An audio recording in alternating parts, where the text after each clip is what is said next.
Welcome to Podheim, Jiroc's Valheim podcast. Let's give him the business.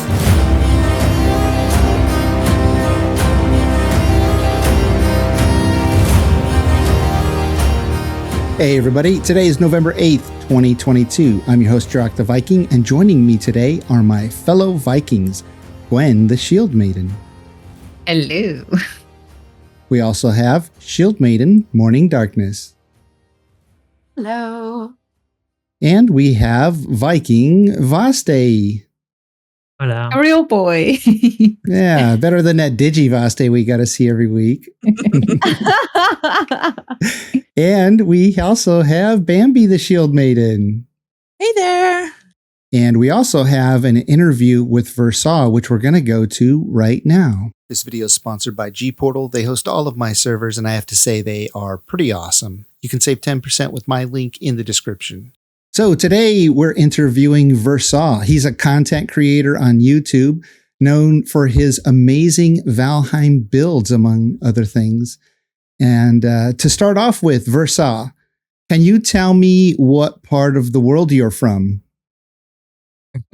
All right. Hey, I'm from Jamaica. So in the Caribbean. Yeah. So south of Cuba. For who may not be familiar with Caribbean that much, but yep, that's where I'm at. Oh, nice. Yeah. And were you born there? Or did you move there at some point in your life? I'm born there. Ah, okay. Excellent. Yeah. And can you tell me where the name Versaugh comes from and how you chose it to be your character, your YouTube name, your online alias? I was waiting for someone to ask me that question. Yes. So interestingly, I created was it the first time I was playing? When was it the first time?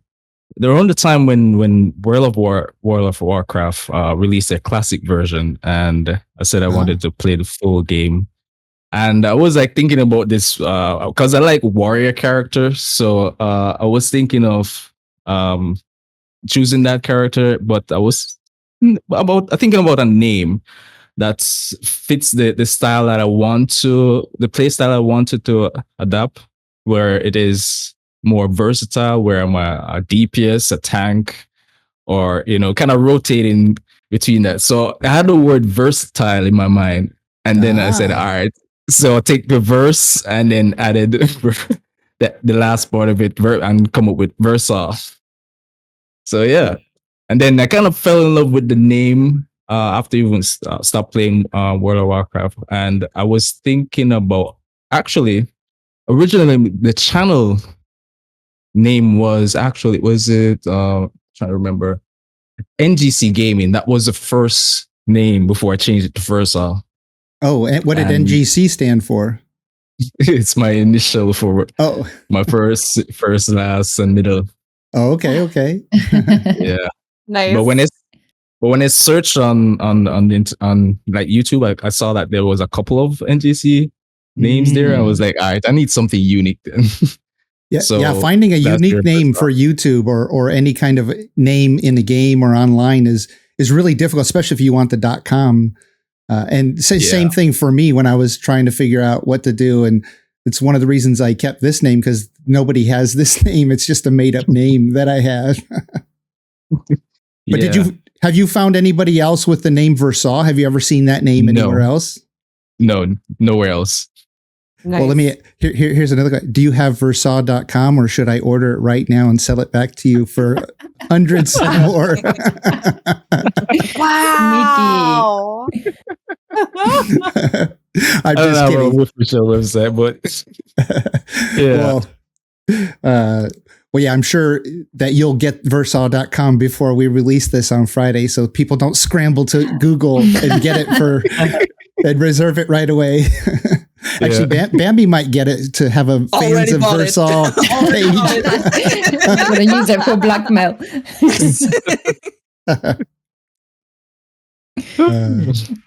Cool. Terrible. Could you tell us a bit about your gaming history? What are some of the first video games that you remember playing when you were young? Oh, first video game. All right, one I can remember is trying to remember. It was on like a Nintendo 64. It was like the first game I got addicted to. I'm trying to remember it. It's was it Yoshi? I think it was Yoshi. I don't remember. But it was one. Right, Yoshi was one of them. There was a racing game. I can't remember that one, but that one I know it was really addictive. I think it had Donkey Kong or Diddy Kong in it. I think it was Diddy Kong Racing, something like that. Mm. And yeah, because at that time I fell in love with racing game, and I think me and my father we kind of got addicted to the game. We spent all Sunday trying to defeat this level. I can't forget it. It was like he was like adamant that he needs to beat it, and I was adamant that I need to beat it as well. So yeah, Well, that's awesome that you could do that with your dad. That you guys both enjoyed the same game. yeah. Yeah. Those were good times, but I don't think he's into games that right now. He's more into farming, more slower stuff in life because he's getting up in age and stuff. Did you introduce him to farming simulator and other farming games that are out there? If he enjoys that, no, It's a because thing. I know. But overall, he likes to get his hand dirty. He's more of a hands-on type of person. So yeah, so we have our moments where we talk about farming and what he's doing right now in his where he's living now, and how he was first time he's raising pigs and goats and all of that stuff, and he's enjoying it. Yeah, Very Oh. fun.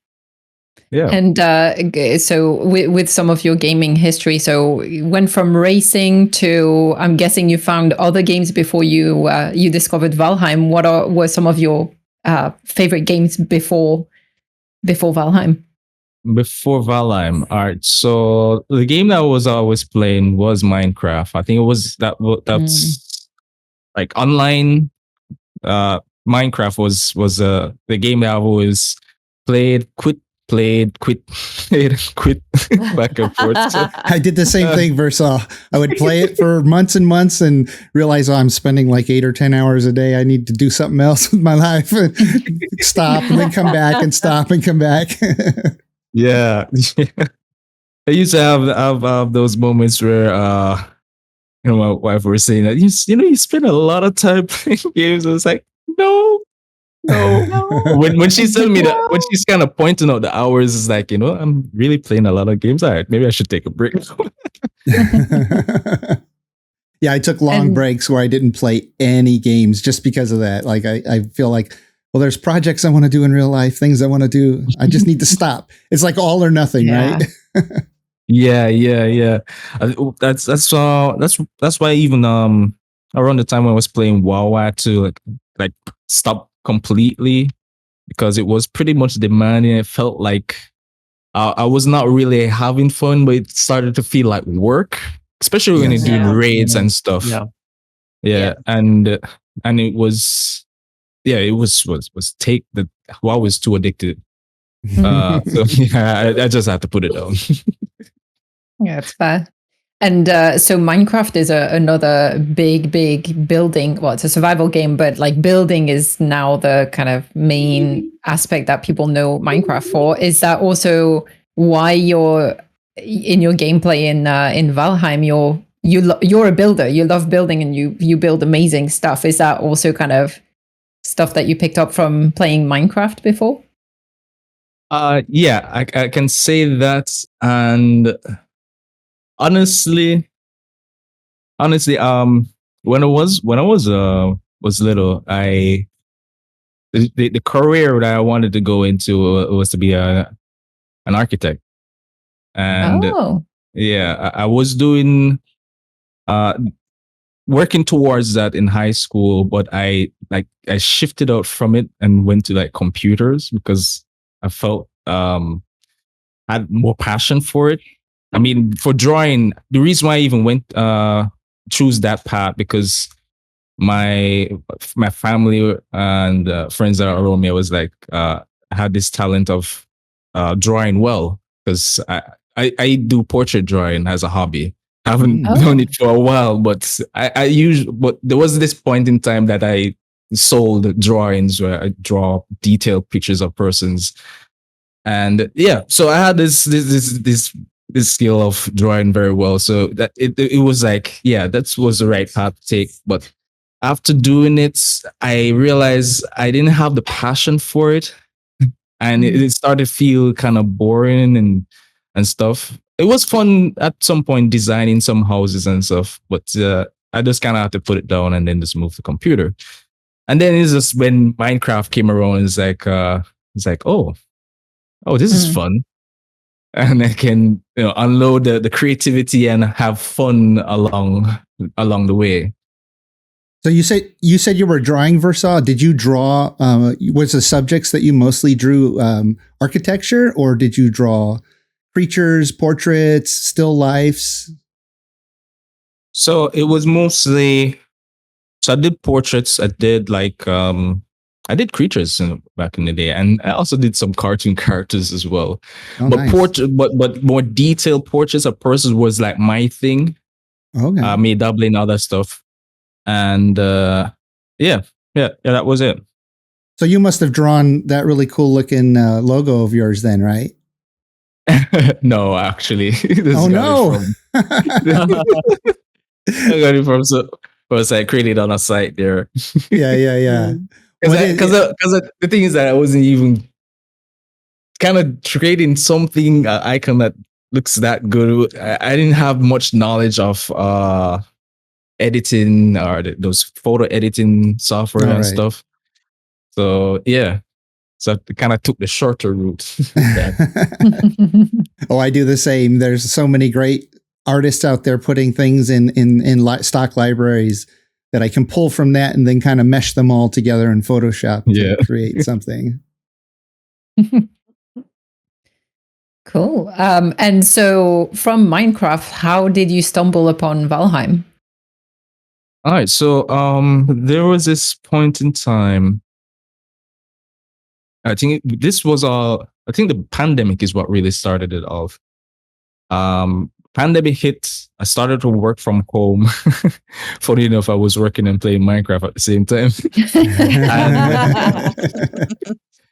Yeah, and there was this time I was on this server, dedicated server, and I was like commissioned as like a builder. Well, not commissioned as a builder, a volunteer as a builder for the server. So it's similar to like what you have going on, Jiroc, and Yeah.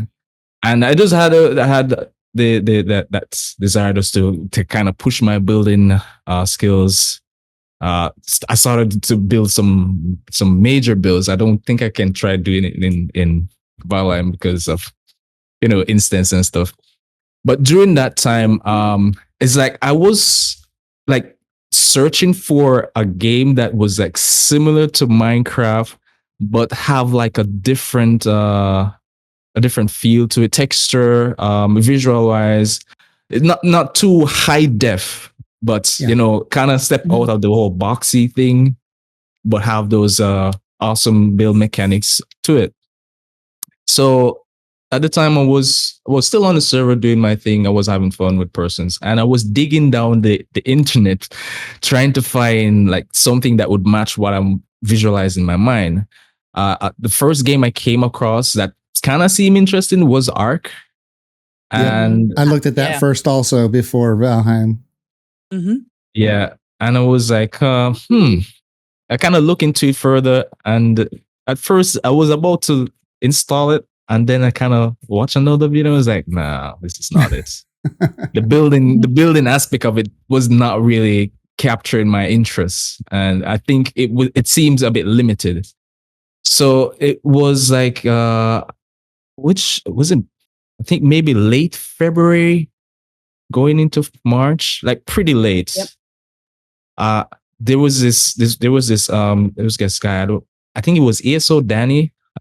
Yeah, was doing like this playthrough. I'm like, what is this game? I've never heard of it. And I'm digging the internet from last year, November, going into January, right? And it's like, how did not pop up under my radar? Mhm. And I saw him playing through, and it was kind of interesting. It's just when he touched the building aspect of it, and he was doing some little basic structures, and how he was flexing the pieces so simple. I was like, can he really go like in depth with it further? Because I'm just visualizing and seeing how he was doing it, and it didn't seem that it had too much restriction or tie you into this one rule of you just put one piece here, you can't put no more piece in that section there or near it, or try to add or manipulate in some way to kind of get a detailed build from it. And I think when there was this other channel that was posting, I can't remember if it was Vet Live or I think it was another channel before I saw Vet Live. I did a build, and then the interest just spark for me to install Valheim to try it out for myself. And at the time, I'm trying to remember if it was the last winter that I had at this time. Yeah, it's about a year ago, just earlier this year that you started playing Valheim. Last year, Okay. March. In March. Oh, so right about when it came out, right? Because Yeah. Valheim came out in when February. was it? February? Yeah. February, yeah. Yeah. Yeah, and I started in March because I was just like, there, should I try this game? Should I not try this game? I don't know. Yeah, so it was like, but yeah, I had $20 and I was like, you know what, I'm gonna try it. Let's see how it goes. Yeah, Vet Live is one of those building channels that I would recommend everybody to. And as soon as I discovered your channel, now it's Vet Live and your channel. I always tell people if you, because people ask like, how do I get inspiration? Where should I look? So, well, yeah, you can look here and there, but go to the YouTube, and Versaugh and Vet Live, they have some of the best building videos, and a few others too. There's a few others out there as well, but yeah, your builds are pretty awesome. We're going to talk about those here coming up pretty soon. Thanks. So yeah. what inspired you to start making gaming videos and launch a YouTube channel? Well, it was more down the path of like I was spending a lot of time playing video games. Initially it was it's funny. It was like I was spending a lot of time playing video games. I might as well record and post it, but also it was like in a joke with me and my wife. Like, yeah, she's like, you can't make money doing that. Same thing my wife thought.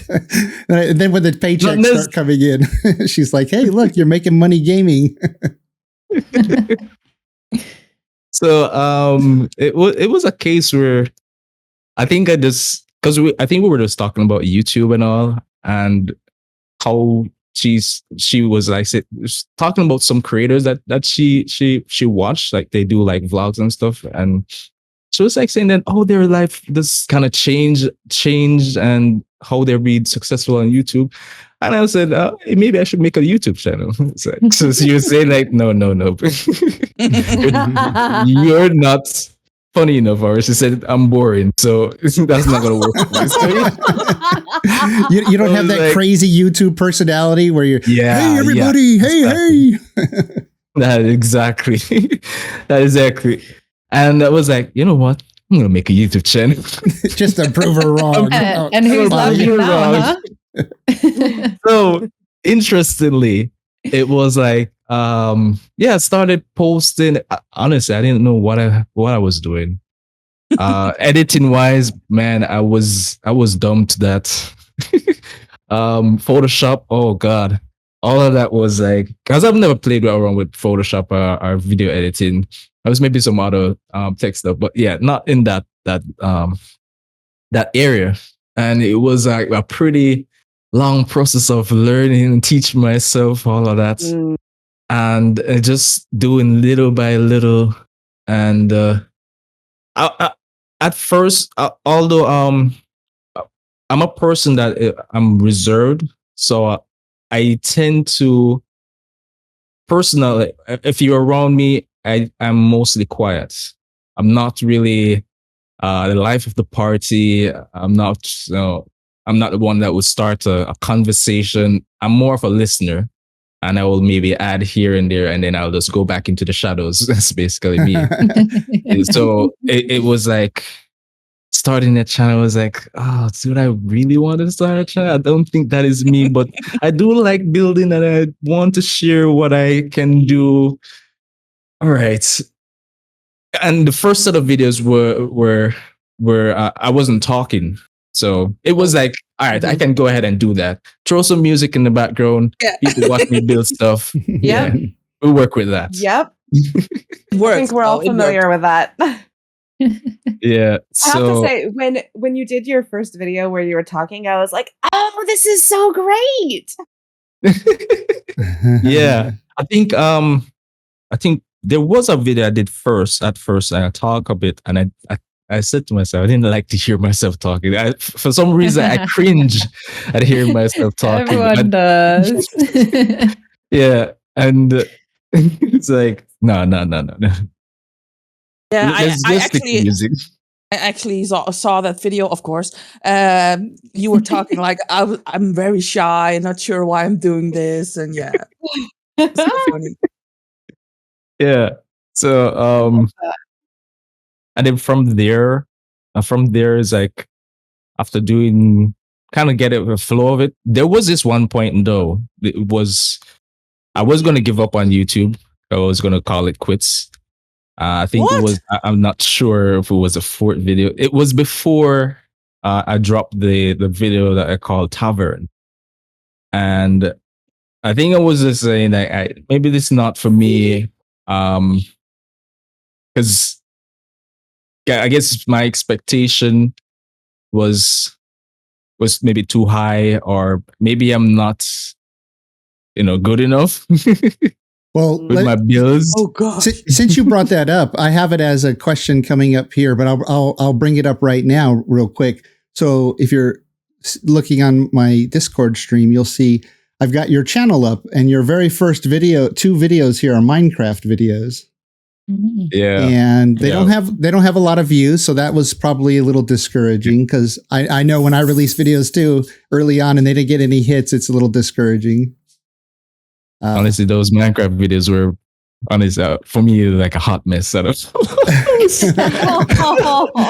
the trailer wasn't so bad, but the second one, like, oh god.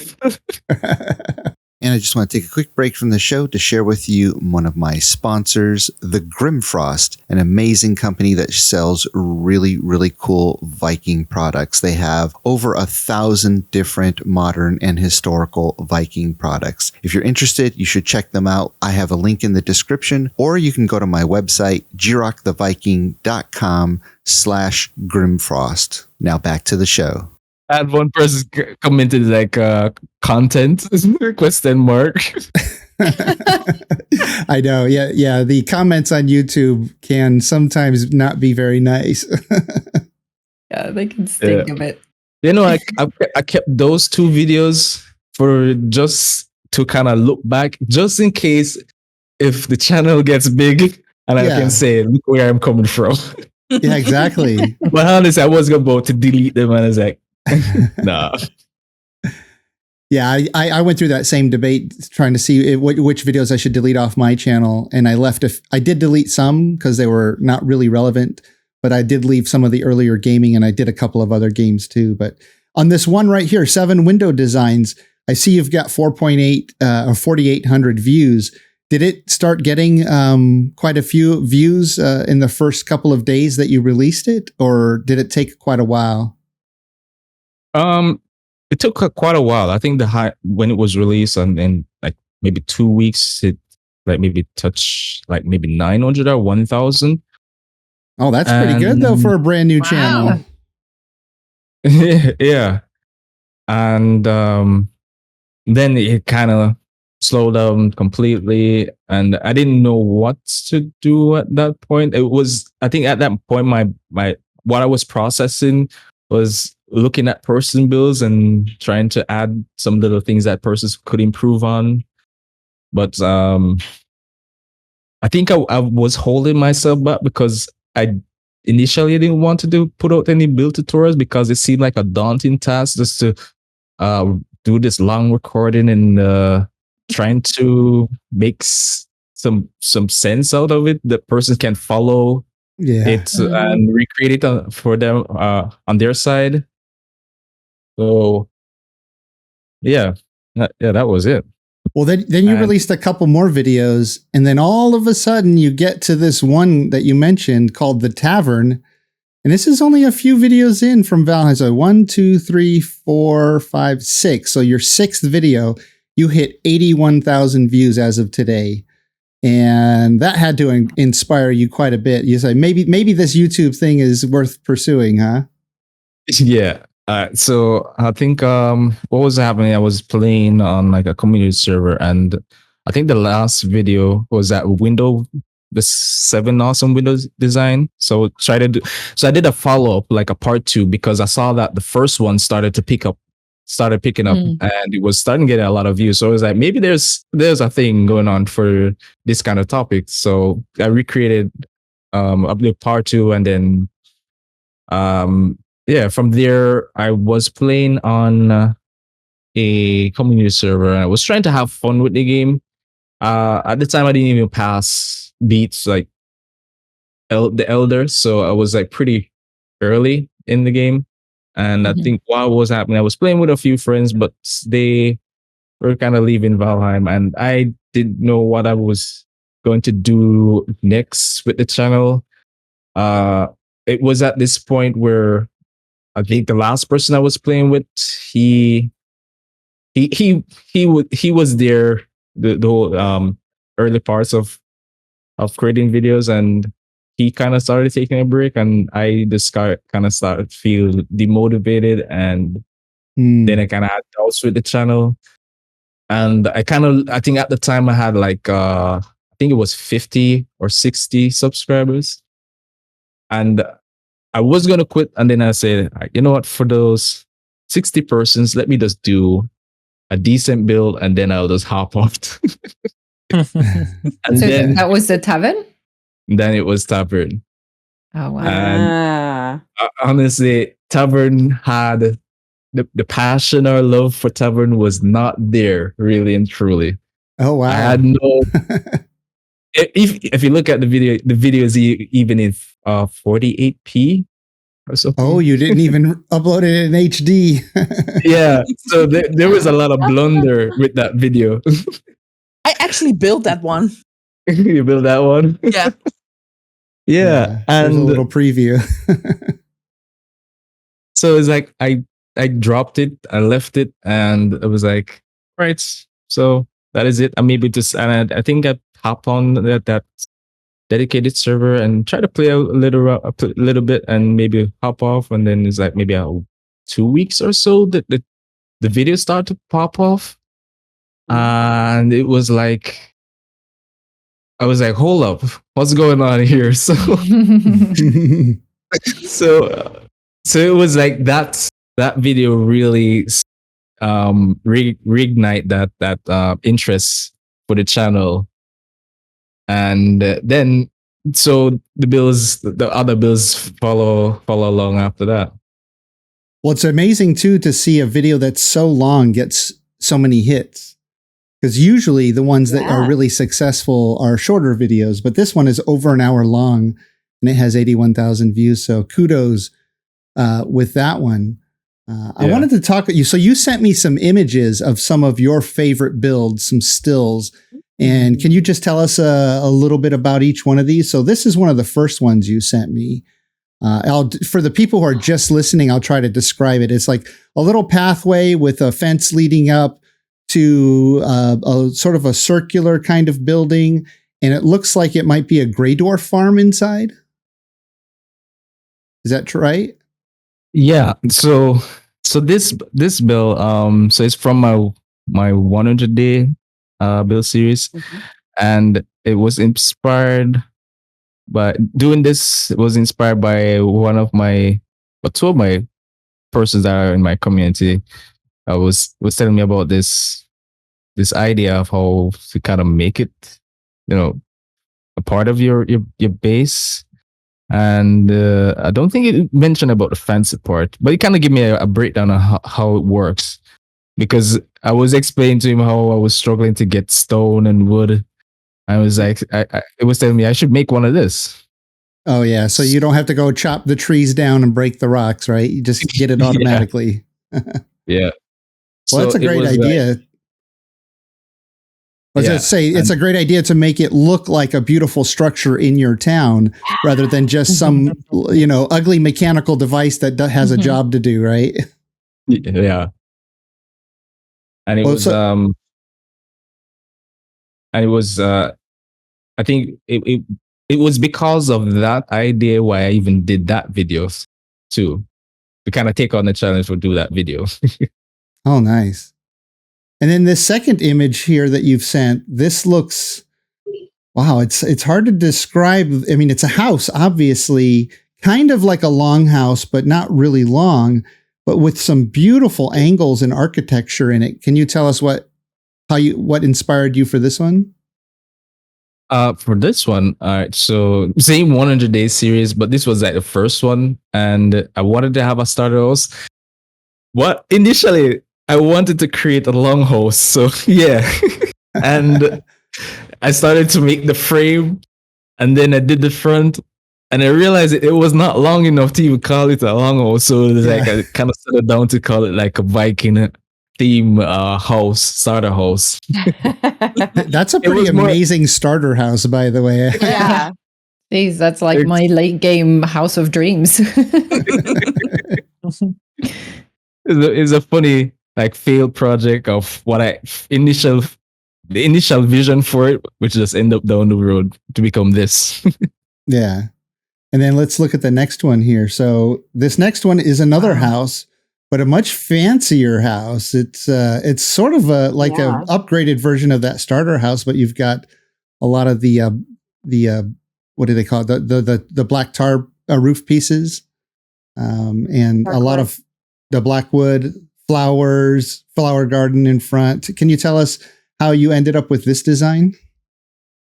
All right, so this design was it's coming from another one. I think you should have that, but the longhouse, the one that persons mostly know me for, the front of it is where I took the design from, and then I took the side structure as well, but I wanted it to be like a bit shorter, and also wanted like the side roof to be at an angle. So I tried to mix it with I kind of had the idea of having a Viking plus a medieval house kind of clash together and come up with something like this. So yeah. Well, it's beautiful. He says the word clash, but that is not what's happening here. No, I mean, men together. The wrong word, of course. Yeah. So meld together in perfect harmony. Yeah. And then we have this one, which this almost looks like maybe a little inn or tavern, 2 stories. I love in all these pictures, you've got really great gardens and fence work. Yeah. And then just so much detail on these pictures. Can you tell us about this one? All right, so this one was medieval.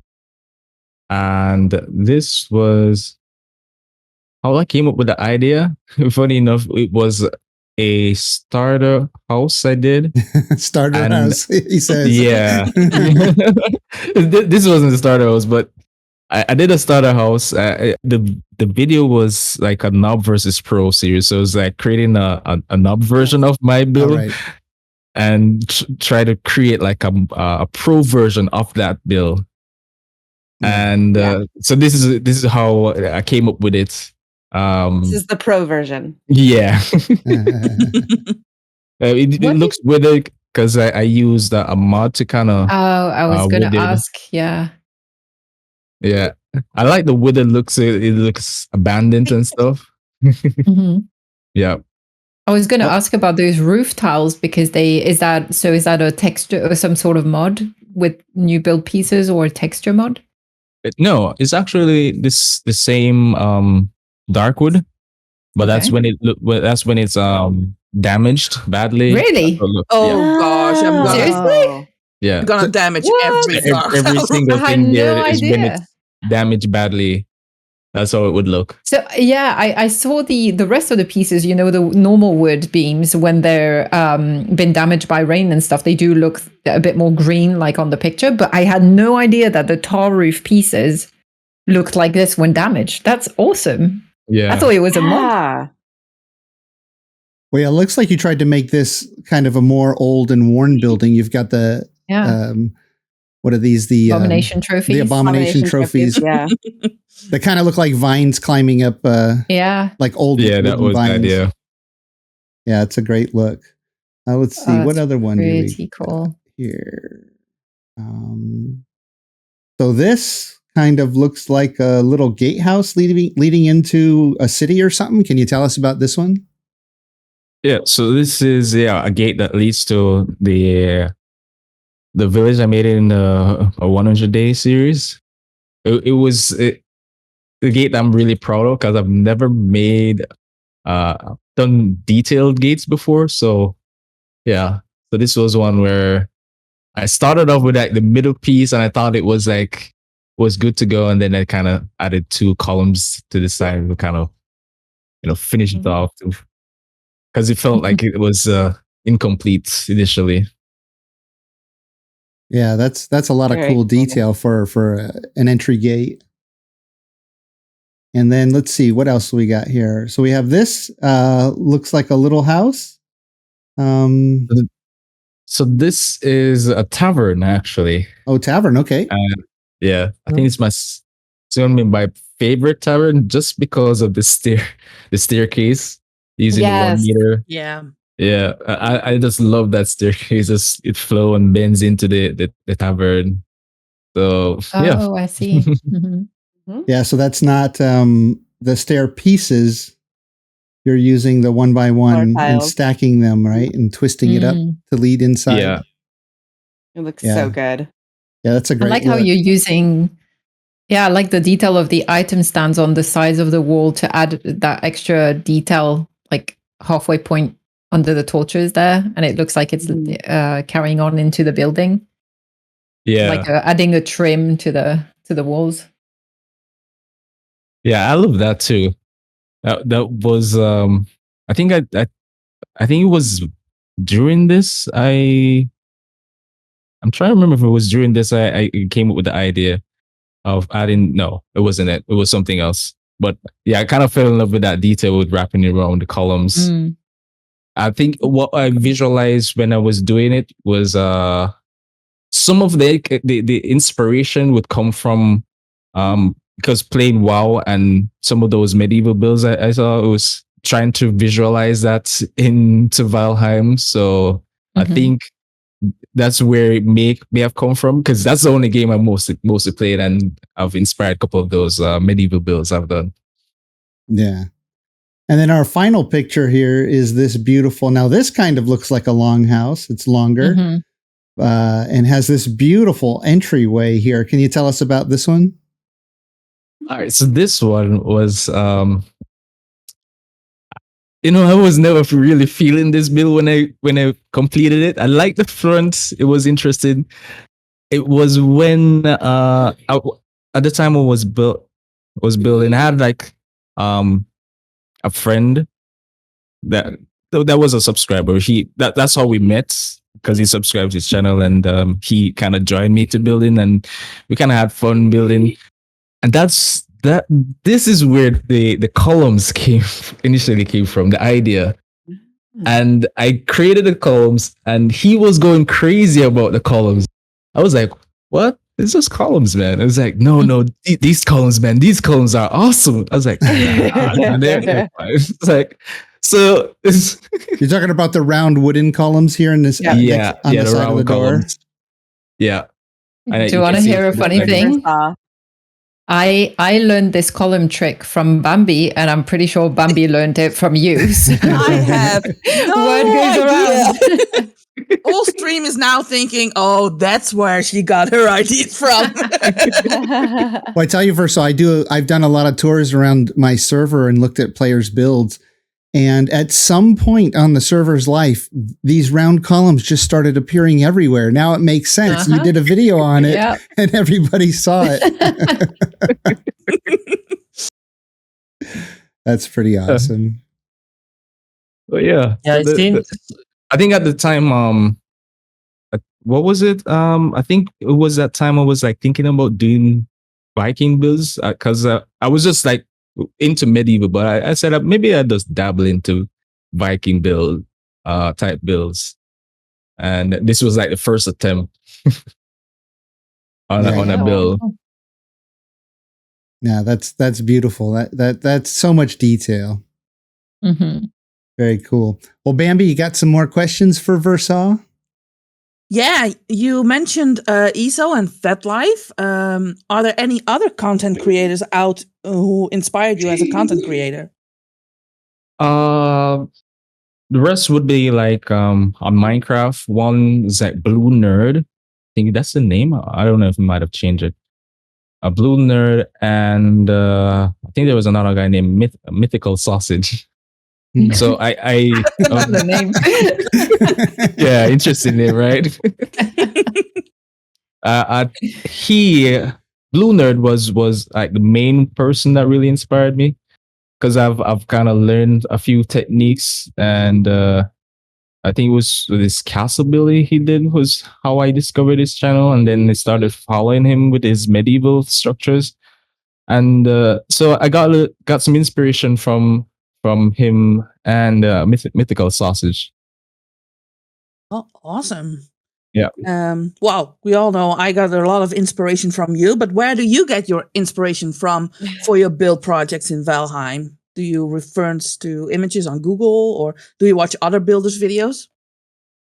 Some of the builds are interestingly like the ones that really not sure of, like Longhouse was one, Tavern was one.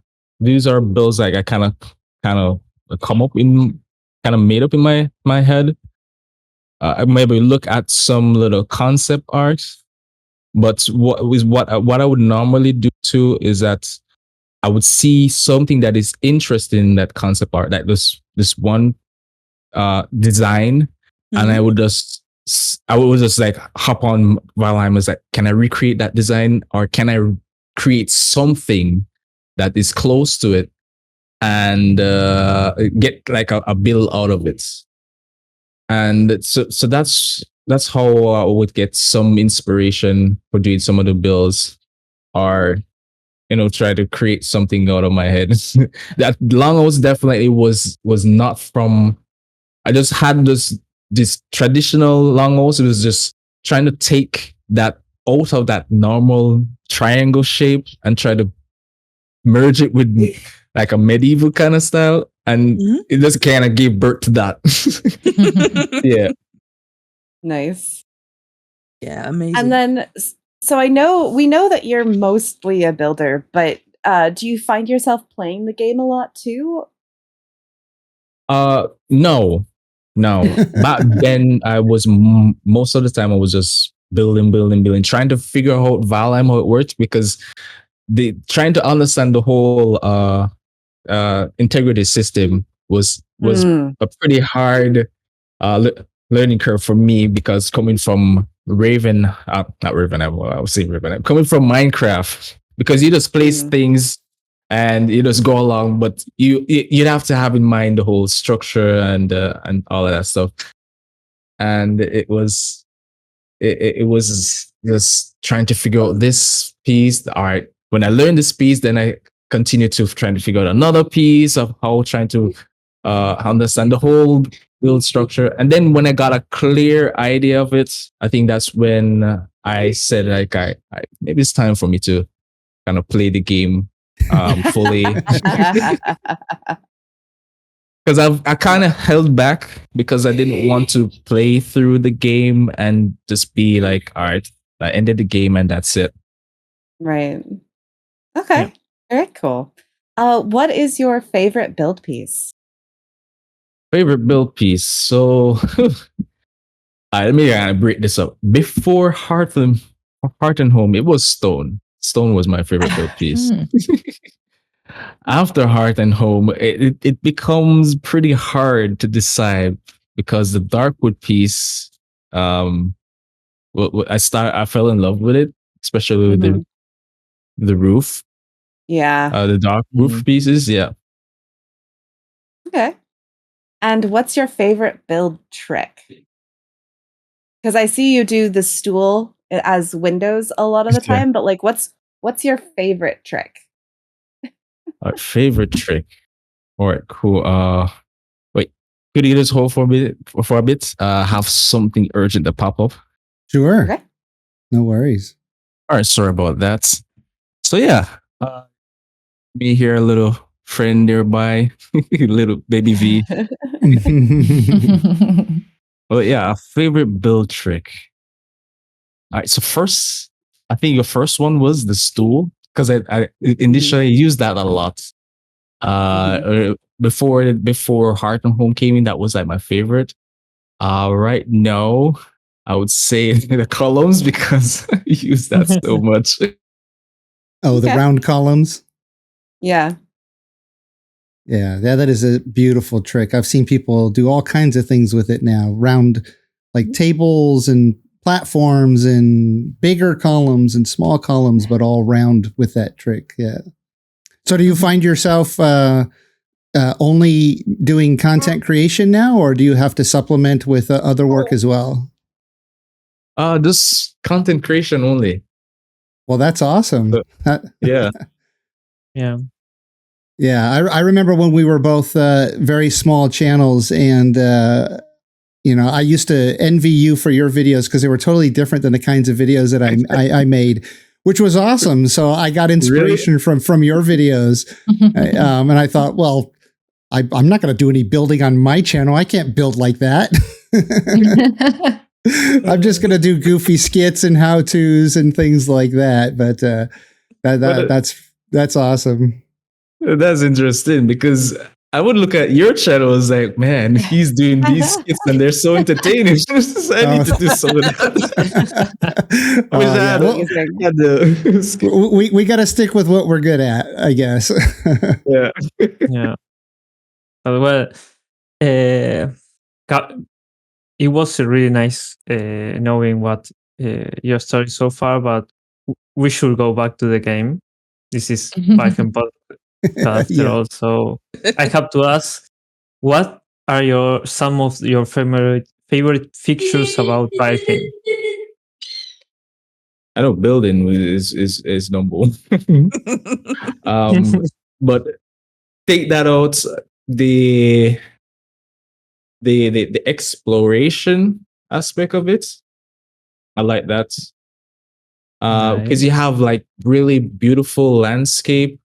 You know, when you're going about it, you just kind of run into this nice pictorial spots that is really cool. Like it kind of really captures my eye. So that's one thing. I think I'm taking some screenshot and kind of put it on my desktop as a background. I have a Valheim desktop. That's just it's just a landscape. It's a spot on Jiroc server that's kind of near where my main build is, and it's on the one side a bit of black forest, so you can see the trees, and on the right side it's deep north, so just the snowy mountains. And I think it was like at the sunset or something, and the sunset is beautiful. It's like pink with the blue sky, and I was like, wow, this is such an amazing view. I took a screenshot and now I have it as my computer background because it's just so beautiful. And people look at it and they don't realize it's from the game. They think it's just a stock picture or something. I have to ask, have you played with mods before, or do you used to play with mods? So in regards to mods, I played with. I think I played with initially. Right, the first time was like Gizmo. I played around with it. but I didn't want to go in depth with Gizmo because it would have thrown me off with the vanilla side of building. Right. And it was a decision of doing some. Gizmo would have given me the freedom of unloading what I had in my mind, some designs and all of that stuff. But I said to myself that I wanted to do it within the realms of Valheim. Yeah. In a case where I was just going to say, for the listeners who don't know what Gizmo is a mod that allows you to rotate the pieces on all three axes. So it opens up a lot of building options, but you're saying if you do that, it's going to spoil you. So you want to try to create beautiful things with just the one axis of rotation that Valheim allows. Yeah. Because I started to kind of view the channel as persons seeing it a way where they get inspiration to do their builds in vanilla versus Gizmo. So it's like I wanted to put up builds that kind of give persons the idea that you can do this in vanilla. Just it does need a little bit of creativity here and there, and you can get it done.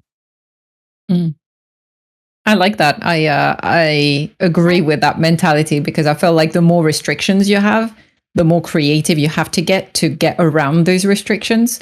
So I'm always a lot more impressed by vanilla builds that manage to look completely different or take a completely new angle than, you know, amazing, impressive builds, but using mods that open up a lot more, you know. Like all the Gizmo is one of those where it's like, yeah, it's cool, but I'm more impressed if someone manages to do something really impressive in vanilla with all its restrictions. I'm always a little bit more impressed by that. That's just my my take. Is there any build features that you wish the game had? Like anything that may be accessible through mods or anything that you think, I just wish that you know Iron Gate implemented this one thing about building. Vines was one. Yes. They're in the game. Let us make them. Yes. But so you'll be happy to know that I actually have a video on my channel, on my little measly little channel, where it was actually an extract of an interview we did with Grimcore, something like 6 months ago, and Morning Darkness and we were quizzing him about so many things that we wanted in the game, like trying to plant the seed. And we did ask him about the vines. We showed him a build that we have on our server that has the vines, and we're like, oh, it looks cool. We all love the vines. Are we going to be able to build the vines at some point in the game? And he said that yeah, he likes the vines too, and yeah, why not? So fingers crossed, maybe we'll have buildable vines soon. That's Mistlands. cool. Yeah. Mistlands.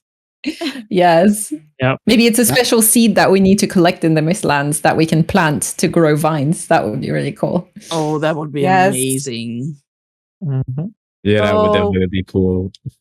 So, what would you like to see when the Mistlands come out, except for the vines?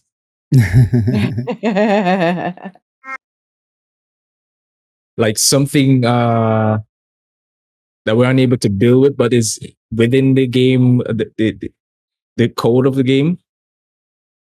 No, anything that you want that they add when Mistlands drops. Yeah, you know, they've shown a lot of teasers over the months too. Is there any of those too that you're really looking forward to? That little V? Cute. Yeah.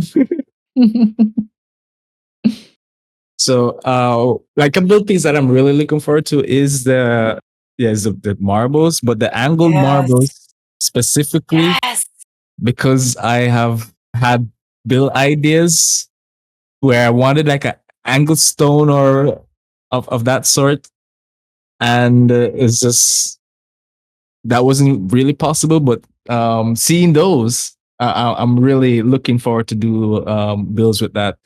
And another thing as well is that I wanted to dabble in doing Dwarven builds. I've always loved Dwarven builds, and it kind of similar to in some way with medieval builds. So like I wanted to kind of cross over and dip my feet in that. Well, Versaugh, what are you working on now as a content creator? Do you have video projects that you're planning on or upcoming, or do you have like a whole list of videos that you want to make that you don't have time to get to like I do? In regards to project, currently I'm working on another 100-day video because persons have constantly asked me, when is the next 100 day? When is the next 100 day?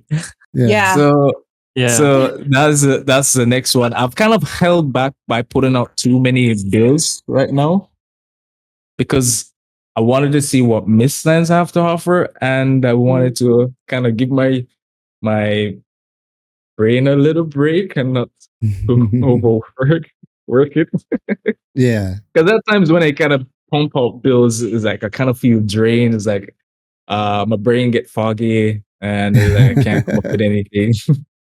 Well, yeah, it's a lot of work. Obviously, we can see from all your images. And when Mistlands drops, it's going to introduce a bunch of new build pieces that are everybody's going to want to see new builds. So yeah, save your energy and get ready to dive right. I know myself, Kaizen, a couple of the other content creators I've talked to, we're all just like trying to free up our schedule as soon as we know when the Mistlands drops so that we can just go full-time content creation, 1 video a day, maybe more, like I used to do in the old days. Oh man. Can I offer an idea that I would really love to see, Versaugh? Oh, sure, go ahead. I would love to see your first reaction to the new build pieces. So like if you could just like record yourself, whether or not you make a video or not, you can just send me clips. That's fine. No. But like I would love to see. I'll hold them over Bambi. Yes. No, I would love to see just your first reaction of like, oh, what's this? I would love to see that. So I was thinking about doing a live stream. There you go. Reacting to those new build pieces, not teasing the game, just exploring the build pieces and kind of have that reaction towards it, and maybe talk with the community to see what we can take this and use it for. Perfect. 100%. Totally support this idea. Me too. Yeah, so I'm looking forward to that because I'm really hyped to kind of see a person's react to it too. Love it. Well, Versaugh, it's been awesome having you on the podcast and getting to know you a little bit more. And I know I probably speak for all these folks here that we're all looking forward to your new builds when Mistlands comes out with those new build pieces they keep teasing us. Thank you so much for coming on the podcast today. Hey, thanks for having me. And Baby V too. Yeah. I hope I didn't embarrass myself too much. Oh no. You're all good. We're mellow. What was me with this? Well, that was nice of Versaugh to stop by for the interview. Hey, everybody. Yeah. Yeah, that was great. Definitely. So we're going to do some quick announcements this Wednesday, which is tomorrow after this podcast recording. So when you're listening to this, you can search my channel for it. But I'm doing a Game Master Q&A. We're going to basically answer questions about how to use mods and do admin commands and all that fun stuff. And I have my Game Master patrons will be joining me in voice, and I'll be streaming some of that as well. If you're interested to learn about mods and admin commands and running servers, we'll have a little bit of that. And then this Thursday, we're also doing a Jotun Quest modded server Q&A. So if you're interested in my new modded server, especially the people on my server, because I know they have a lot of questions about the things that we have in the server and the direction for the future, because it is going to be a permanent server. We're going to do a Q&A, and it'll be myself, Vaste down there, and my other admin, Kondo. And we're going to try to answer questions. And actually, we're looking for feedback too. It's a modded server, so it'll hopefully have a long life with mods, and we can make tweaks as we go to make the experience better. Then next Monday, after this podcast gets released, we're going to be doing the Great Folding. And this Great Folding, we're going to be using a map called The Old Road. And it's a custom map that was put... finally. Yeah, it was put together by a couple of folks, and I'll have their link in the description. And they've basically, it's a road that goes across Valheim. Actually, Bambi, can you tell us a little bit about what the old road is? Because you've been on it, right? Yeah, I played it for a bit, and it's amazing. I'm not a biggest fan of no map, but actually, the old road is best experience with no map. It's just a huge road that takes you to a lot of POIs, and the POIs have some Easter eggs as well. Like I'm gonna give you one. In the first house you encounter, you see all kind of sparkly things, and you're like, "What's there?" And it's coming from under the floor. And have a look for that, and hopefully you can find it a little surprise. And it has a lot of Easter eggs like that. And nice. if you're doing a no map, it will give you signs like watch out, there's danger here, and there's actually going to be like a 2-star troll waiting for you. It is amazing. Yeah, that sounds fun. Yeah, it's it sounds doable without mods, to be honest. Oh yeah, that's the best part. So the people who don't have any experience with mods or don't want to install them, they can experience it. And of course, the no map fans out there like Gwen and others and Morning Darkness been doing some no map streaming. Might be fun for you guys. So check that out, especially if Morning or Gwen are streaming it. I don't know if I'll be able to stream it, but I would love to check it out myself. So we'll see if I can get some streaming going. But for those on my server, it'll be there, and it'll be up for 2 weeks during that Great Folding until the server resets. Oh, I don't know if 2 weeks is going to be enough to experience it. I kind of hope it's going to stay on until the Mistlands drop, because I'd be up for doing some gameplay of that, because I was just wondering what I would be doing. I need closure on my no map game playthrough, where we still haven't found Yaglus. So I want to find and kill Yaglus, and then I can kind of move on with that server. But I was looking for another thing to do, kind of waiting in the lead up to Mistlands.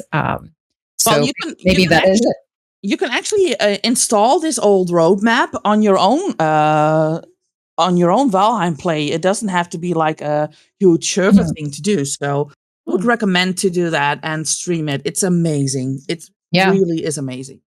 I will definitely try to play on that. Yeah, and I think they can find it on Thunderstore, right, Bambi? The Thunderstore mods? Yeah. Check it out. You have to check it out. Yeah, and then next Wednesday, which is Wednesday, November 16th, we're going to have our ship build competition. What's Morning Darkness shaking her head no for? No, it's just so soon. I just got started, and it's so close. Yeah, it's been up for a few months though now. I know.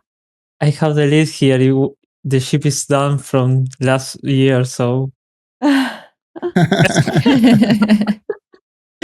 So it'll be interesting to see people using the build pieces to build their own ships, and some might be doing it in vanilla. Some might be doing it with a couple of mods. It'll be interesting to see what people can come up with for that. And then our final announcement is, Gwen and I have a competition going with hats, to have a different hat each week. And I wore my same old hat this week because I wore a different hat next week when she wasn't here. So she's going to tell us about last week. So Gwen, tell us about this hat. What is that to say? It's amazing, isn't it? It is amazing. Right? It's adorable, but I don't know. I'm not familiar with the character or the IP it's related to. Can you tell us? So it's a hat that was given to me by my best friend, because the longtime listeners would know that the only other game that I ever play is League of Legends, and Timo is a very cute little character. It's like a small hamster-like character that has this hat on with goggles and his little hamster ears or whatever, animal ears, poking through, and he shoots. How do you call them? MD, you might need to help me with the terminology there, but like he shoots darts through a straw. Yeah, it's a blow dart. A blue dart. There you go.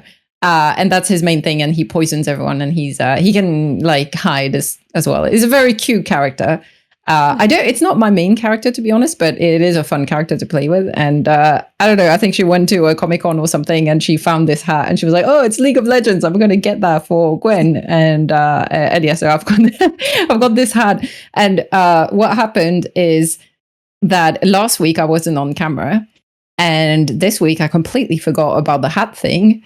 And I think someone just before we started recording reminded me, and I was like, oh no, I can't lose this challenge. So what's the closest hat you could grab? Yeah, I grabbed the closest hat I had, which is this one. But I still have many to go, so I'm pretty confident about this challenge. Awesome. Well, yeah, we'll have to see which hats we come up with next week. That'll be fun. So there's a bunch of Valheim news that came out both last week and this week in the form of a bunch of tweets.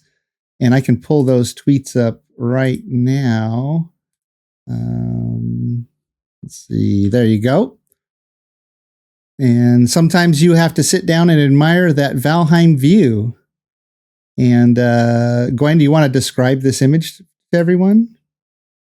Yeah, it's a female Viking sat in what I think is full padded armor, sat on a bench that looks like it's made out of the same kind of dark marble stone than the ones that we had hinted in previous pictures. So it's a completely new bench. And it's also got underneath a small rug that is, I would say, half the size of a deer rug. Mm-hmm. And it's definitely new. It's got kind of scales on it. And the torch is not new, right? That's just a regular iron torch. Looks like an iron torch. Yeah. So these are the two new items, and then this bench is and this whole little setup is on top of one of the stone pillars that you see in the Mistlands pictures that we've seen before.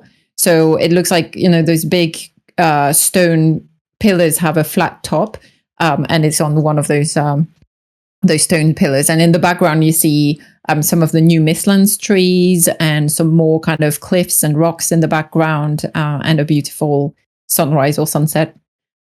Very nice picture. I'm trying to look at other things maybe in the background that we may have missed, but I don't think there's anything new or different from the environment that we've seen from previous pictures. There is something on the top right, and I don't know if it's a rock or something. There's like a big dark shadow, or it seems to be just a rock.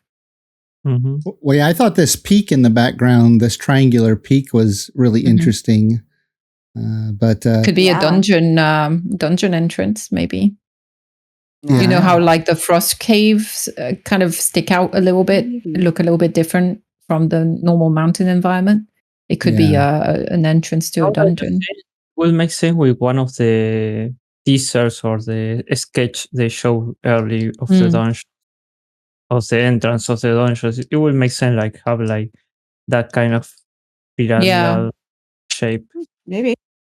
And the other thing, I have to guess it. I think the rug is from the hair, the one that they show. So you think it's a rabbit fur?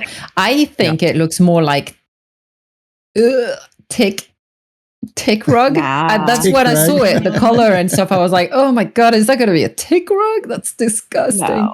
And the structure as well. No, I agree with Vashti.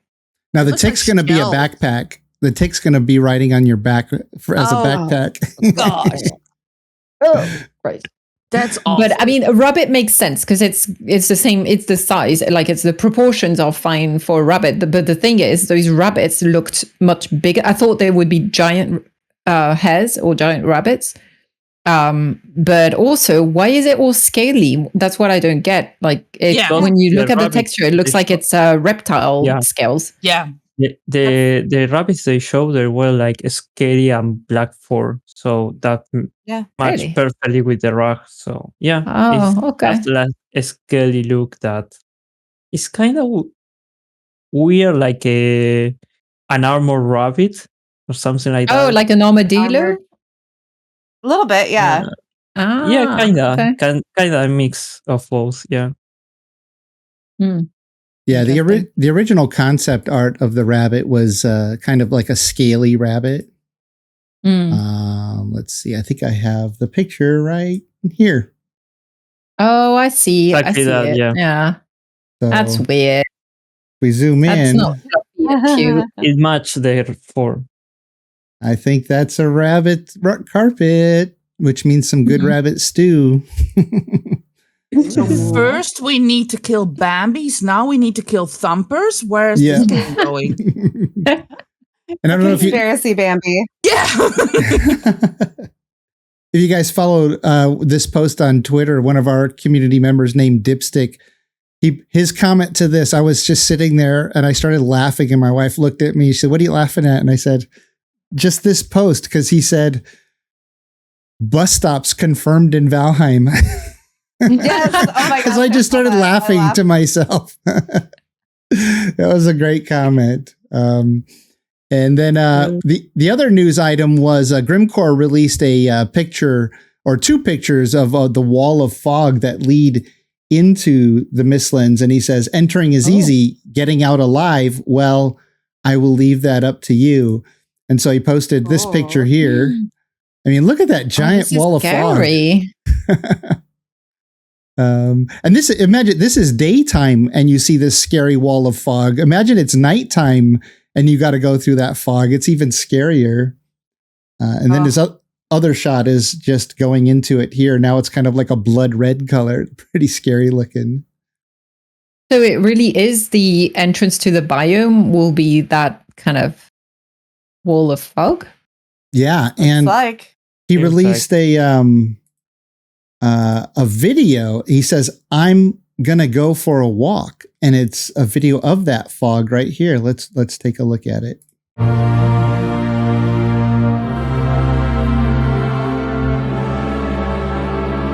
He gets up, he's looking at the wall of fog.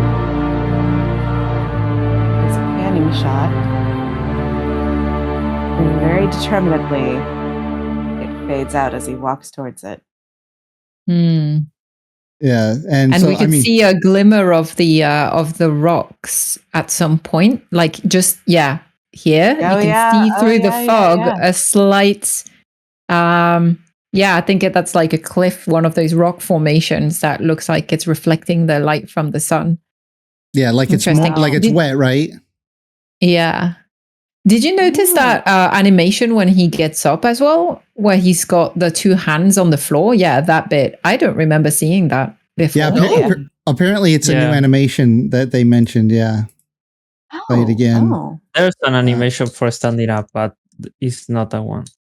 Yeah. Right here. Yep, Sitting on one knee, right? He's pushing himself up with his hands. Yeah, but he's sitting on one knee as well. Yes, he's on one knee. Kneeling. Yeah. He's kneeling. Yeah, we don't have that. We don't have a that's kneeling two position. new emotes then. There's like a new animation for standing up, which might be, I don't know if it's a revamp of like the current one, or if it's just moving from that kneeling position back up. But that kneeling position is definitely new. So we have this new emote. Yeah, and I think in another tweet he did confirm it. But yeah, so we have that. And then just recently, Jonathan Smars released a new post. And here he says, "Mistlands is a dangerous place for a lunch break. True story, haha." And so here's his video for that. It was gross.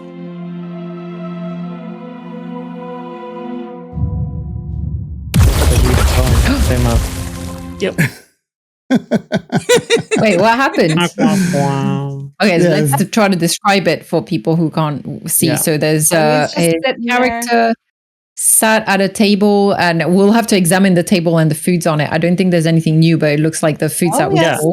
Oh, there The are table a is- few new things. There are Yeah. a few things, so we'll have to talk about There's that. a new But table. so it's raining. There's like thunderstorms, and the sky is kind of pink and gray. And then suddenly, what is that? Something like- attacks him. Yeah. It's So on the same far right effect side as of the ooze screen, bomb. what? Yeah, it's kind of looks like the ooze attack, right, from the growth. Yeah. But it's all. No, it no, seems like. What's that? The use bombs that we can make with the ooze from the blobs. The the ooze bombs? Yeah. Is that what it reminds you of? Yes. So if you look down here on the right side, Yeah. this starts to illuminate orange as the fire attack is coming in. And then right after that, there's this weird little, I don't know. I don't know what is to it call like it. some bug? Is it a worm or something disgusting? It looks like it. Oh. Oh. Not a spider. But it's not just that. These this like cauliflower popcorn looking stuff here at the bottom appears too at the same time. The character lights on fire. And then it just all turns into devastation as this huge That is fire a attack. weird animation. Oh, you know what? I think that scene you see flying, it might be one of the, not the bug, but one of the Marvel items that got break. For Oh, the it way could it's be. shaped. Oh. Yeah. It doesn't look like anything is breaking on the structure. The bench is still there. Yeah. Yeah. No, I think there was, when they were doing this, they have something that it broke when with the attack and it jumped out. Maybe. Because when you see it falling, it's like one of the items we have now. When you just- break something, it drops. Yeah, it's popping up. It's not moving sideways. Yeah, I see what you mean. Yeah. And Oh, maybe whatever it's this- a rug. Oh, it could be. Maybe it's that rabbit the rug rug. that the was rug. on the floor, Yeah. and then when it breaks, it rolls up. That tracks. Yeah. But yeah, so I think the majority of this attack is just this streaming fire. It kind of reminds me of like napalm or something. Just the way it's like, see the streams of fire coming Yeah. out and everything. But it's a very cool attack. It's 100% a boss attack. Like a firework. Doesn't that look That's like a gotta boss be attack? attack. I mean, The Does. environment looks like a boss fight. yeah, it looks like a boss environment because the regular storm doesn't have all these colors in the clouds. Yeah, Oh. it's the pink. Well, I mean, maybe it's the environment of the Mistlands where, Could you know, be. how some environments have different weathers and the weather might manifest slightly differently. Maybe. It could be just the Mistlands when it storms. Yeah, it's- It could also be just maybe it's just normal thunderstorms, except because we've got this massive fog everywhere, the light of the thunderstorms is reflecting pink in the clouds for some reason. Maybe the For some clouds are reason. more like dark purple rather than gray. Yeah. Either way, it's a fun little preview. They said they didn't want to give any boss previews, but whatever is doing this attack is pretty powerful and dangerous, obviously.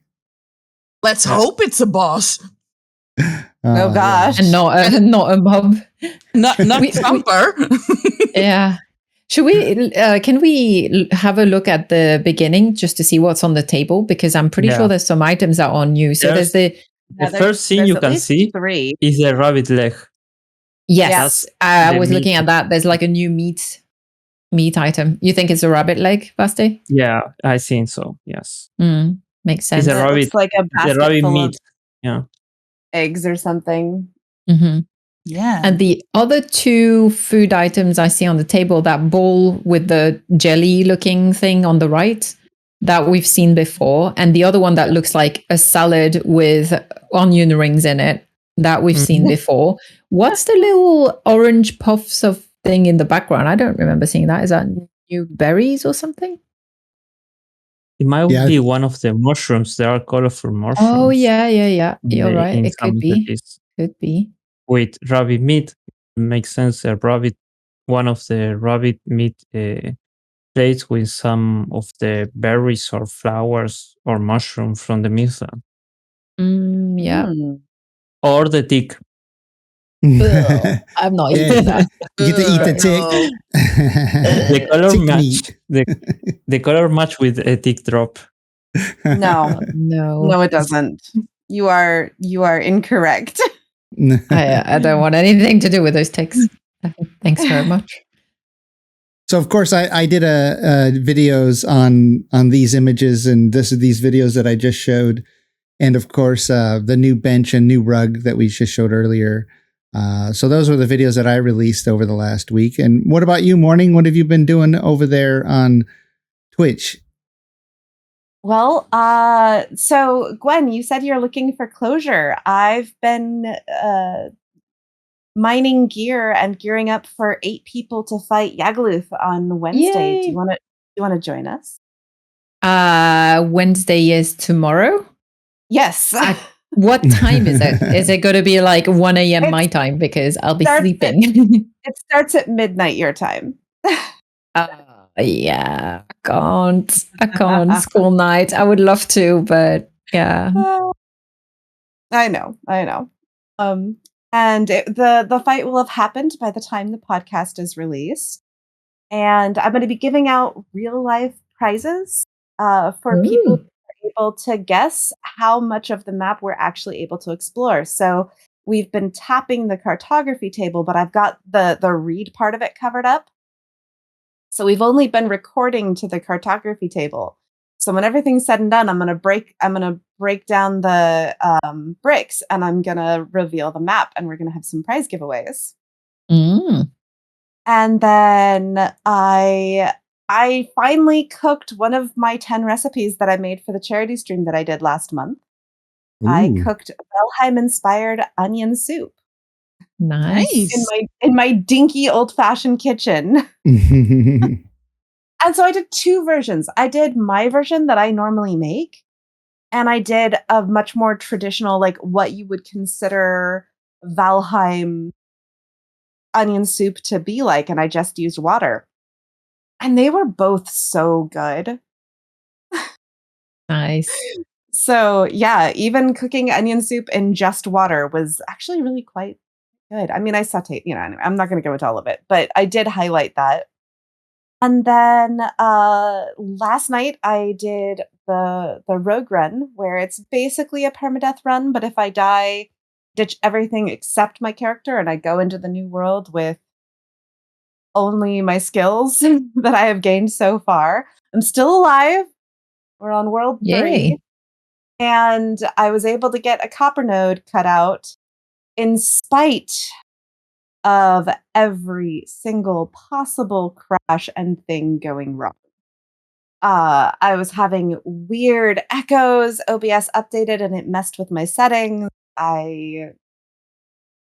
My computer restarted 4 or 5 times. It was a nightmare, but people stuck it out with me, so it's nice. My poor laptop is just not prepared for my new chosen path in life. That sounds like people need to donate to Morning Darkness so she can get a better rig. It's so funny. I actually have someone in my chat who is saying that I did finally set up my donation page, but Awesome. I'm saving up. I'm saving up, getting my Twitch money set aside. It'll take, another year or so, but we're working on it. Well, yeah, anybody want to check her out over on Twitch, Morning Darkness with 2 5s, just like her name there on the screen over there. Thank you. Well, awesome. So we're going to close out today's video podcast with About Us section. And today we're going to talk about the 3 to 5 skills, a few skills that we consider to be our top skills, the things that we've learned in life or can do in life. And 5? It was 3 first. 3 to 5, yeah, whatever, however many you want to share. If you only got one, that's fine too. Well, Morning, do you want to start us off? Sure. So I tend to be accidentally good at learning complex crafting skills from scratch. So when I first took up needlepoint, I took up petit point needle pointing. When I first learned how to sew, I learned how to sew on combining satin and chiffon together, which are two really slippery, squirrely, nasty fabrics to work with. And so that tends to be something that I'll just pick up the hardest possible version of that new, and I'll go for it. Another one of my skills is I am really good at cooking to accommodate for food allergens for people. And I can adapt most recipes to accommodate a number of food allergies for people in my life who struggle. And then say I'd say my third skill is I'm not very creative, but I'm really good at inspiring others. So I'll come up with ideas. They're kind of, whatever. But more often than not, I'll say something and someone else will go, "Oh, that gives me an idea." And they go, "Oh," and it's usually really, really cool. So I don't know, maybe I've got music in my blood somewhere. I don't know.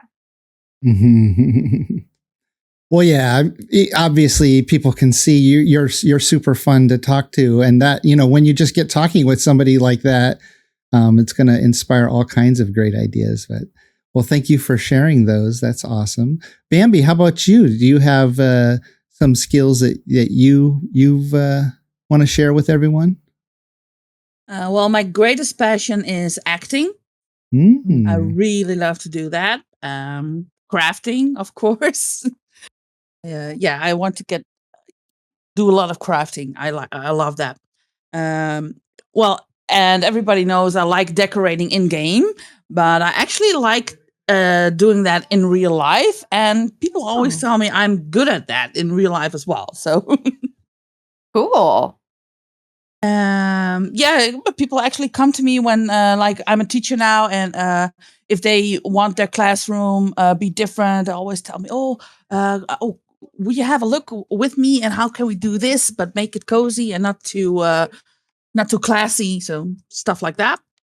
And I love to sing, and some people tell me I can sing. I even sang in a band. Oh, very fun. Oh, nice. Oh, I'd love to hear you sing sometime. You heard me sing to Tulkas, I think. Happy birthday. Mm-hmm. Yeah, but I mean for the podcast, but it would have to be an original song, so I don't get demonetized. Well, happy birthday! You would get demonetized. Come on, somebody owns that song. Somebody probably does. Yeah. Yeah. Well, Gwen, what skills would you like to share with everyone? Oh, dear. Yeah, it was hard because it's like I don't really have particular skills. I think a lot of my skills are more like soft skills or people skills. I'm, however, very good at organizing stuff and organizing events in particular. I'm always a designated party planner. And that is the same on the server, right? Like that's how I became a community manager in the first place. But yeah, another of my fun talents is making up last minute costumes, as I've proven over the last month of just an hour before streaming going, I want to do a costume with stuff I already have in this particular theme. And so, yeah, so I always, I don't know, I just love dressing up. So I always manage to make up something half decent. Otherwise, I think, well, one of the things that people always said for me growing up, especially, was I'm pretty good at picking up languages. And that's because I grew up in a pretty multicultural environment. So technically, I speak 5 languages, but really, I probably speak fluently 2.5, just because I don't practice enough to really keep up the language skills. But yeah, I'm pretty good at picking up languages. If I really apply myself to it. And yeah, kind of also part of my upbringing and part of why I know so many languages. Growing up, we moved around quite a lot. So I lived in a lot of different places, a lot of different countries, moving every 2-3 years. So I also learned to adapt very well to most situations. So whatever is thrown at me or wherever I land, in terms of place or social situation or work situation, I'm pretty good at kind of adapting and managing to find my way. And yeah, I was fortunate enough that I learned that way also how to make friends with most people, and how to connect with others, even with, cultural and language barriers. That's So, awesome. yeah. I was always envious of, and it seems to be mostly people outside the U.S. Growing up outside the U.S., I mean, learning multiple languages, because it's not something that we focus a lot on here in the U.S., even though like they offer Spanish classes and German and French and a few others, at least where I went to high school. And, just a few hours a week, for a semester or two in high school is not going to teach you a language. So I've always been envious of people who could speak multiple languages, because I've tried after the fact as an adult, and it's really, really difficult. Yeah, and part of it is I literally grew up with 2 languages from birth. So my brain was already trained to learn multiple languages, and also because I was spoken those languages all like every day at home. So I think if you really want to learn properly a language, you kind of need to force yourself to be immersed in the country that speaks that language, because otherwise it's very difficult to pick up a language through, taking lessons or going to class or even watching movies and so on. It's not the same as if you're forced to speak the language. Yeah.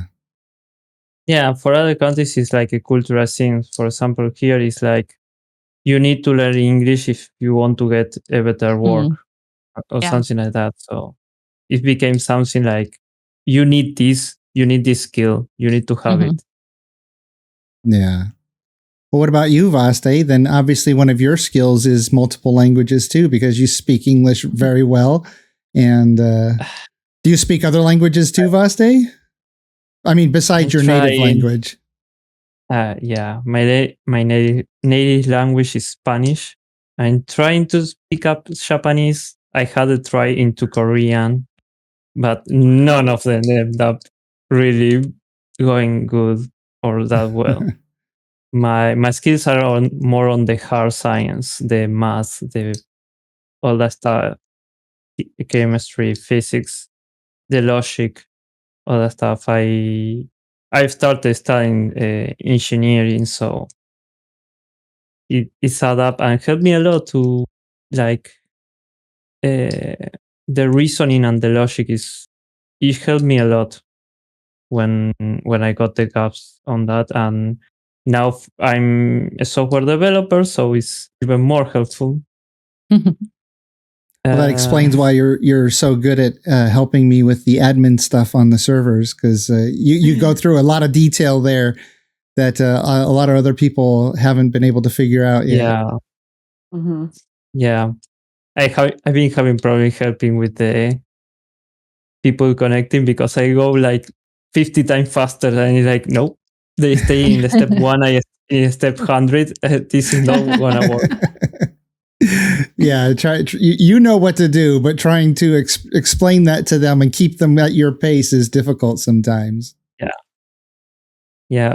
And at some point in college, I helped with teaching, and that give me like some, I won't say skill, but tips for communications that are really key and most people ignore, because it's normal ignore in the common speech and stuff. It kind of work in my favor, that. Yeah. Well, that's awesome. And economics. Having 2 parents that are economics is really helpful. Oh, your parents are economists? Yeah. Growing up with them teach me a lot about how the economics work, and it's something that there is the most common complaint, that people don't know how to manage how economy works, financial and how planning. Yeah. It's something that I've always thought we should be taught at school to some degree. Like I actually studied business, and so I did a bit of economics, but just like personal finance is something that you discover as an adult when you start like when it's too late, living on your own. When it's too late, and you're like, oh, I've never filed my taxes before. I don't know how to do this, or I don't know how to plan a budget. Yeah. I don't know how to save up money to buy a house, or it's all these things. It's good skills to have for sure. At least here in Argentina, it's like a common thing to at least have a year or two of basic economic to know how the system works.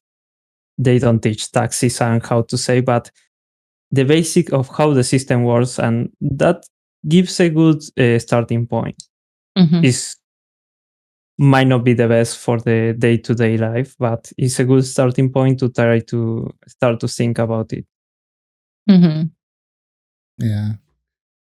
Yeah, all that stuff I learned. I went into the military shortly after high school, so I was in the military. I'd worked before the military, and I was in the military. And then a couple of years into the military, I got a bunch of notices from the United States government. Said, you haven't filed taxes for the last 3 or 4 years. Here's your penalty and the taxes you owe. And actually, it turns out they owed me money. They owed me money, but of course, they still charge a penalty because I didn't file. And, I had no idea that I was supposed to file taxes. I thought they take taxes out. Aren't they just keeping track of all that themselves? But I had to learn the hard way when I was in the military. I got that notice. So I mean, my skill sets pertain to filmmaking, screenwriting, cinematography, video editing, and of course there are lots of people who are better than me at any one of those skills, and I admire them when I see TV shows and movies. As a matter of fact, we went to a concert this weekend. It was for the Zac Brown Band, really big country band, and they had video displays on the walls.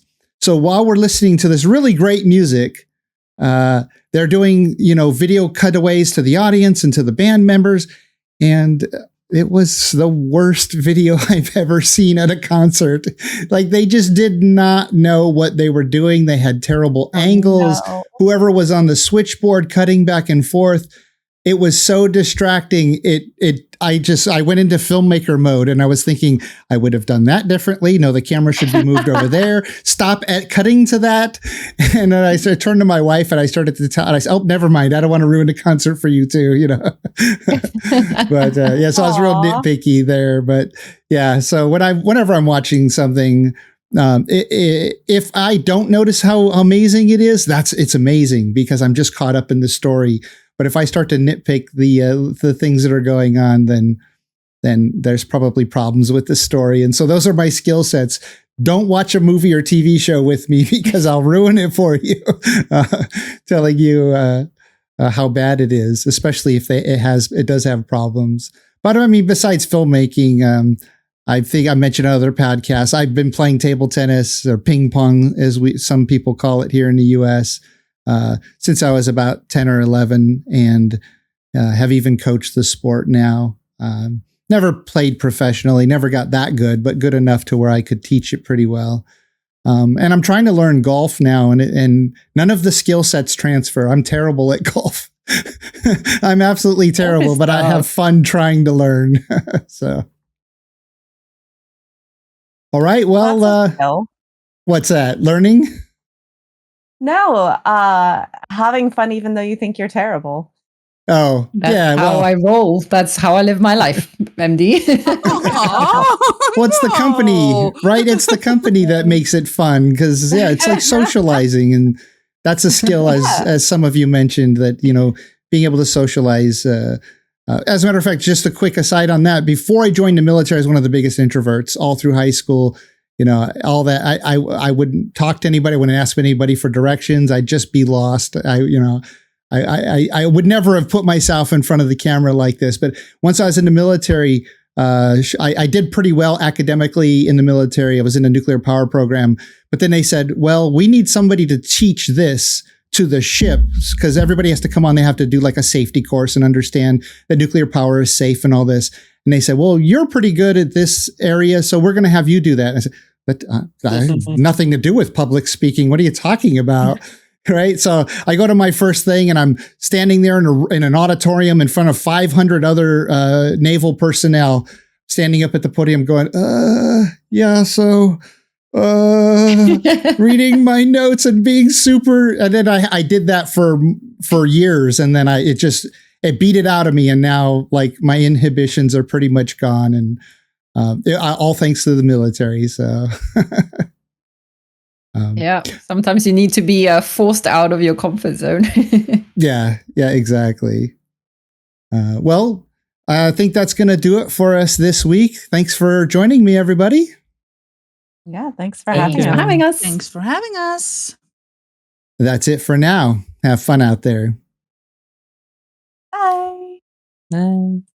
Thank you for listening to Podheim, Jiroc's Valheim podcast. We have new episodes coming out every Friday, and if you enjoyed listening, please support us by subscribing to the podcast on your favorite platform and leave us a rating and a review to help more Vikings find us. We also have a Patreon with perks for supporters like behind-the-scenes discussions, exclusive content, and segments that are edited out of the main podcast. And if you'd like to join our friendly Discord community, we have more than 1,000 people there. Just go to discord.gg/Jiroc the Viking. If you'd like to play on my Valheim servers, just go to my website at jiroctheviking.com and submit an application.